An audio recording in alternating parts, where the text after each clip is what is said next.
What's going on, guys? It's Greg here, aka NYPrepper. It is Tuesday, May 7th, 2024, and I have an emergency alert to share with you guys. Right now, it is 23:34 Eastern Time here in the United States, and we have some major breaking news coming out of Russia. So, apparently, multiple Western countries are recalling their ambassadors from Moscow. That's the capital of Russia. We know that the U.S. ambassador to Russia, Lynn Tracy, left Russia for an indefinite period starting today. The reasons have not been reported by the U.S. And on Sunday, the Czech Republic officially recalled its ambassador, Vyacheslav Pivonka, from Russia. And on Monday, the German Foreign Ministry recalled its ambassador to Russia, Alexander Graf Lambsdorff. So this is huge news, guys. We have the U.S., Czech Republic, Germany, and I think there were some other European countries that recalled their ambassadors from Russia. This could be a sign that we are on the verge of a war with Russia. And we do know that Putin ordered tactical nuclear weapons drills to begin very soon. And Belarus is going to be taking part in these drills. Belarus has received Russian nuclear weapons last year that they can deploy from their Iskander short-range ballistic missile systems or from their jets that they have, their Sukhoi 25s. So this is very, very serious, guys. This is exactly what Russia did before they invaded Ukraine. About a year before they invaded Ukraine, they moved like 150,000 troops to the border of Ukraine, and everybody thought Russia was getting ready to invade Ukraine, and then they did not invade, but they left like 75% of the troops on the border of Ukraine. And they said that it was just an exercise and we were testing our mobility, blah, blah, blah. Well, that's what they're doing now, guys. They're doing tactical nuclear weapons drills. Okay. And this could be a sign that Russia plans to either nuke Ukraine or nuke Poland and the Baltics and Finland, because we do know that tensions are very, very high right now in the Baltics and in Poland between Russia and NATO. Poland has officially requested U.S. nuclear weapons to be deployed in Poland and for Polish fighter pilots to be trained on how to deploy American nuclear weapons as part of the NATO nuclear sharing mission. And in my opinion, I think that Poland is going to get approval from the U.S. to have the B-61 nuclear gravity bombs stored in Poland. Poland is also getting F-35s this year and next year. And this update was sponsored by My Patriot Supply. Guys, My Patriot Supply is doing a discount on their 1-month emergency food supply. And to get the deal, you got to go to preparewithnyprepper.com, and the link is in the description below this video. This is a 1-month freeze-dried food supply. It has a 25-year shelf life. Normal price is $237. They've dropped it down to $177. So that's a savings of $60. And it's all packed within 2 rugged, water-resistant buckets. Free shipping is included. $177 for 1 month of food. Where are you going to find a deal like that? They also have a general store, and they're always running discounts in their general store on various prepping and survival items. They have everything from MREs, potassium iodide, to survival seeds. And to get to their general store, you got to click on the My Patriot Supply logo at the top of the page when you get to preparewithnyprepper.com. And you'll see when you get there, they have everything you can imagine. So use the link preparewithnyprepper.com to get $60 off the My Patriot Supply 1-month emergency food supply. That's $180 for 1 month of food, free shipping included. The link is in the description.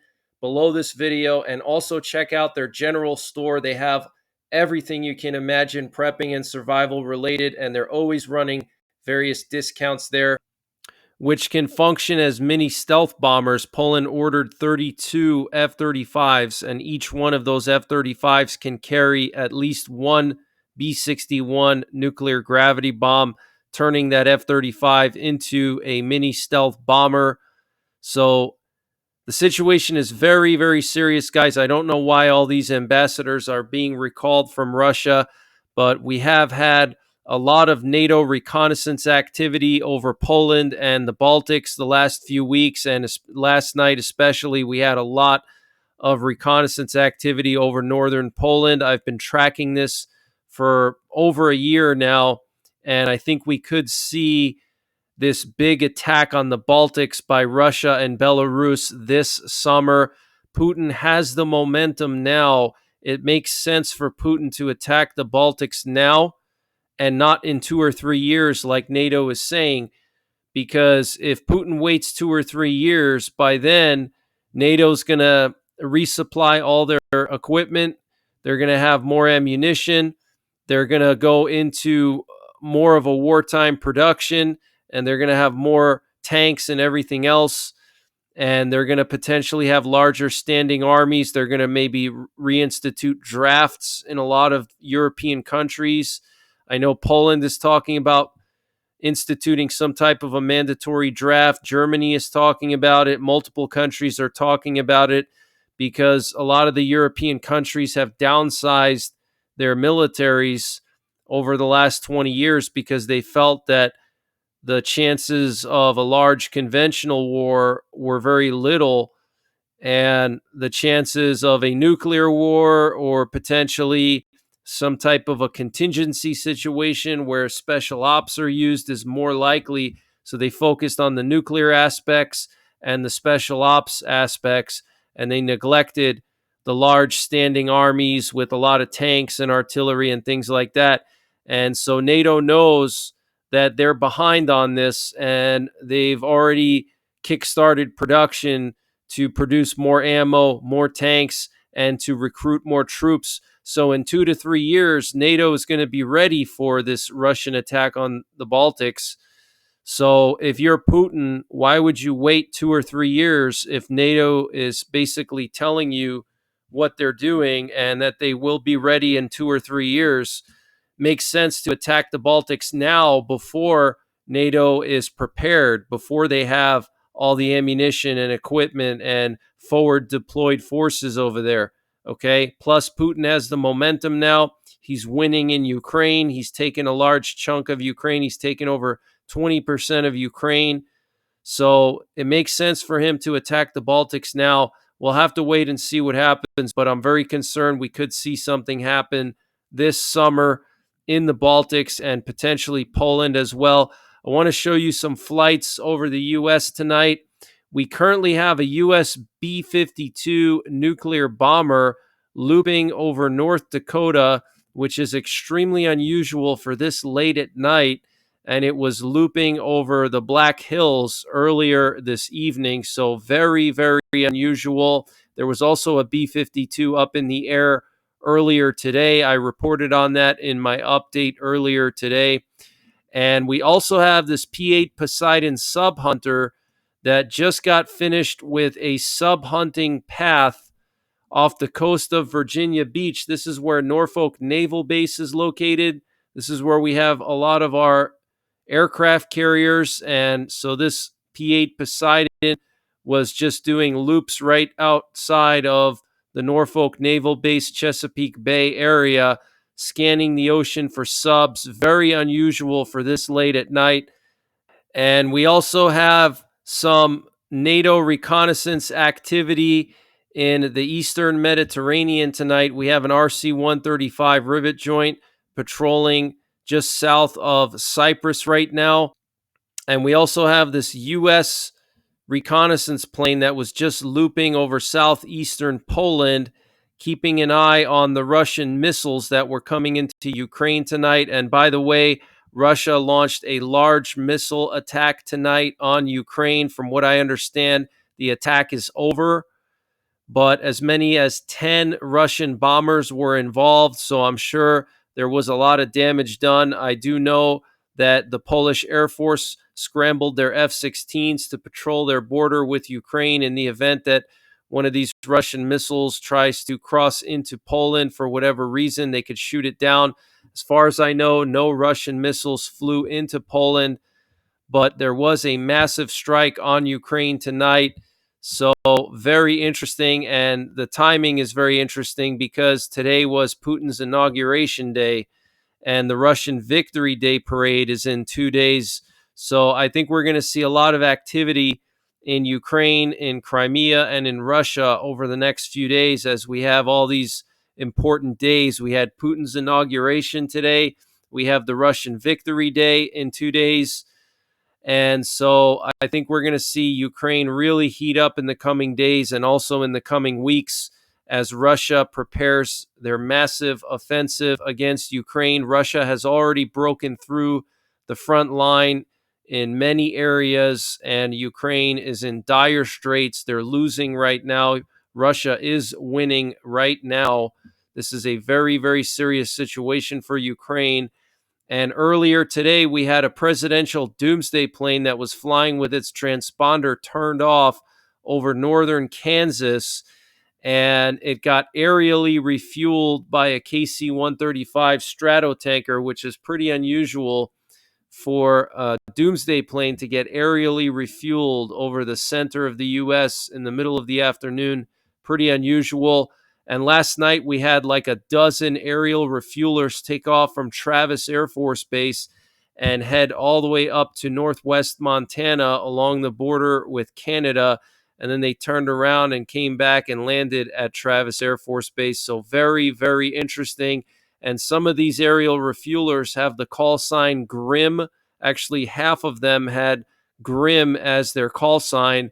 And those Grim planes are used by our bomber force to refuel our B-1 strategic bombers, okay? So here you can see all of these aerial refuelers coming back down from northwestern Montana. Absolutely crazy, guys. And here we have all of the NATO reconnaissance last night over northern Poland. We had a US RC-135 patrolling the coast of Kaliningrad here. We had a Polish maritime office patrol plane patrolling off the coast of Kaliningrad. We also had a NATO AWACS plane in northern Poland. And we also had a German reconnaissance plane over northeastern Poland. And then we also had a U.S. aerial refueler over northern Poland as well. And this evening, 4 C-17s flew up to Poland from Italy. This is pretty concerning. This is clearly a delivery of weapons to Poland, potentially even nuclear weapons. Who knows? We know that Italy has a bunch of the US B-61 gravity bombs. Maybe they're moving some of them to Poland. Who knows? And apparently Belarus completed exercises on loading nuclear weapons onto their Iskander missile systems. And also they practiced taking off with their Sukhoi 25s, which are their nuclear bomber jets. So here we have official video footage coming from the Belarusian Ministry of Defense showing them practicing the loading of nuclear weapons onto their Iskander systems. These are basically a slightly modernized Scud missile, and that's the Iskander missile right there. It's a short-range ballistic missile similar to a Scud, and it can accept a thermonuclear warhead, and so they were practicing loading the Iskanders with nuclear warheads onto their trucks. And then here we have some footage of their Sukhoi 25s taking off. And, you know, what's interesting about this video is the crappy runway that Belarus is using for these jets. I mean, these jets are super old anyway. They're very old and crappy jets. You know, Sukhoi 25s are extremely old and junky, but I guess they're good enough to deliver nuclear weapons. But you can see the state of the runway here. just shows how poor the Belarus military is. I mean, this runway is just totally messed up, very old, and just crappy. And for the first time, a curfew will be introduced in Lithuania starting tonight. It will be held in Vilnius and in Kaunas as part of exercises of the armed forces of Lithuania and with NATO allies. Local residents will be forbidden to be on the streets from 10 p.m. to 5 a.m. Lithuanian authorities warn that soldiers with weapons and civilian clothes may be on the city streets at that time. Wow, guys. So Lithuania is practicing a curfew, and that happened tonight from 10 p.m. to 5 a.m. The curfew's probably already over by now. Actually, it is because it's a 6-hour time difference, but this is a red flag, guys. And just about a week ago, Latvia was training hunters to shoot with thermal and night vision optics, and they were training hunters in combat tactics. One of the big hunters associations in Latvia met with the Latvian military, and they were training hunters. And also, they signed some kind of an agreement where if there's some kind of an attack on Latvia, then the Latvian hunters will basically help the Latvian military to fight against any enemy. Okay, we also know that Latvia started digging trenches along their border with Russia, and now Lithuania is holding a curfew drill, okay, with NATO forces involved in Vilnius and in Kaunas, okay? Very, very concerning, guys, very concerning. And Putin is ready for a small military operation against NATO. This could be the Baltic Narva or a Swedish island, according to the head of Polish military counterintelligence. So he's talking about Narva, which is a city in Estonia right on the border of Russia, has a large Russian population. And then you also have the Gotland Island in the central Baltic Sea. So very, very tense times, guys, okay? Lots of preparations for war going on. I do believe that Russia wants to form a land bridge to Kaliningrad. That's the one thing that's missing right now for Putin. He's got the land bridge to Crimea, and now he needs a land bridge to Kaliningrad. Okay, so I think he's going to do it. And I think also he's going to test NATO by attacking the Baltics and trying to form a land bridge to Kaliningrad. It's going to be a test of NATO to see if NATO is everything they claim to be, everything they say they are. This is how Russia is going to test NATO and see if NATO can react quickly, if they have a lot of forces, etc., etc. Okay, Putin has not tested NATO directly yet, but he wants to test NATO directly to see what NATO is made of. And Russia has ramped up its arms production, and the U.S. now expects it will produce more artillery this year than all 32 NATO members combined, according to Reuters. And senior Lockheed Martin officials said they expect the first F-35 warplanes for Poland to leave the production plant in Fort Worth, Texas in the coming months. The envisioned timing lines up with Polish pilot training, which is slated to begin in the United States later this year. Poland purchased 32 F-35s from Lockheed Martin, and Ukraine launched an ATACMS strike tonight on a fuel depot in Luhansk in eastern Ukraine. And I want to just update you guys on the situation in Israel. So apparently, the weapons shipment to Israel that the Biden administration decided to put on hold last week included 1,800 2,000-pound bombs and 1,700 500-pound bombs, according to a senior U.S. official. That is insane, guys. Almost 2,000 2,000-pound bombs. That's a massive amount of bombs, okay? And 1,700 500-pound bombs. That's insane. Okay, so the Biden administration put a stop to that. I don't know if they're going to send that stuff out to Israel after Israel maybe agrees to some deal or something. I don't know. And here we have some video footage coming out of Rafah. We have this Israeli main battle tank running over a welcome to Gaza sign. Check this out. So it says, I heart Gaza. And this Israeli soldier runs it over with his tank. And Egypt sent a letter of condemnation to Israel, asking them not to invade Rafah and telling them to abide by the 1979 Camp David Accords. I mean, this could escalate into a full-blown war between Egypt and Israel, guys. And Germany's foreign minister says, I strongly caution against conducting a major offensive on Rafah. And the British Deputy Foreign Secretary says Israel's attack on Rafah would violate international law and would not lead to the elimination of Hamas. Wow. And the RC-135 combat Sentinel plane that flew over the South China Sea and along the Chinese coastline that I reported on earlier today apparently flew near the sensitive Yulin Sanya naval base in the Hainan Island, which is a base for China's strategic submarines. And this RC-135U combat Sentinel plane is responsible for providing intelligence directly to the president and the Joint Chiefs of Staff and our top generals. We only have 2 of these planes in the entire U.S. Air Force.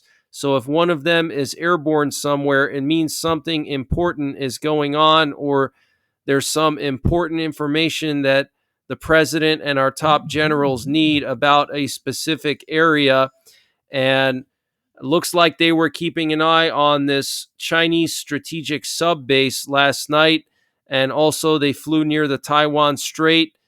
And this plane can pick up radar signals and radio signals as well. So it can locate potential radar locations and also radio signals. So very, very interesting. And CIA Director William Burns is expected to travel to Israel tomorrow. So I don't think we're going to see the main effort of the Rafah offensive until later on this week, until after William Burns leaves Israel. And President Xi Jinping of China and his wife have arrived in Serbia for an official visit after visiting France on an official visit. And Turkey is launching large-scale military exercises. They will be held in the Black Sea, the Marmara Sea, the Aegean Sea, and the Mediterranean Sea. Apparently 100 ships, 8 submarines, 39 aircraft, 16 helicopters, and 28 drones will take part in these exercises. So that is very, very concerning, guys. And we do know that in the last couple of days, Turkey has been pounding the Kurds in northern Iraq. But that's the latest breaking news that I have. I will be back tomorrow with more breaking news. So make sure you're subscribed. Hit the bell icon down below so you get notified when I post these updates. So until tomorrow, take care, God bless, and don't forget the 3 Ps: prepare, practice, and persevere.